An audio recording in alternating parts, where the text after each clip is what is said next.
Okay naman si Orly. Oo. Buti nga sir, may kilala siya. May kasi siyang kasama eh. Oo nga. Ano yan? Na-record ko kayo na. Ano ako niya-record? Na-recording eh. Buti kapag meron kang magandang camera, ako walang kamerang maganda eh. Bibigyan ko sa inyo ito pag alis ko. This is yours. Bigyan mo sa akin.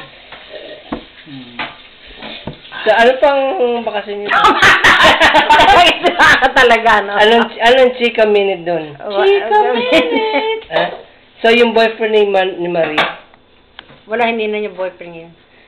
Bumisita ba sa Virginia yun? Hindi bumisita. Sabi ko, huwag mong papupuntahin dito sa bahay mo yun. Bakit? Eh, hindi pa naman siya sigurado yun ang mapapangasawa niya eh. Pagkaibigan lang sila eh. Anong pangalan niya? Anong Kastila eh. Ano ba yun? Espanyol? Puerto Rican? Puerto Rican yata yun. Ano ba din? Puerto Rican yata yun eh. Sino ba?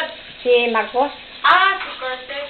Hindi, Cortez, hindi yun. Ay, iba yun. Kaibigan lang niya yun.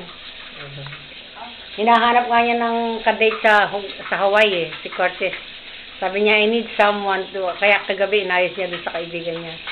Sabi niya, Cortez is coming and he's a handsome man and he's 28 years old and he's a marine captain.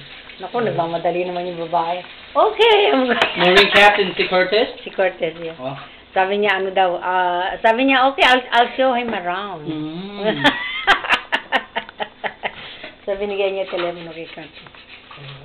Kasi sabi sa kanya, do you have someone that I can, ano daw? Ano bang ginagawa mo? Wala.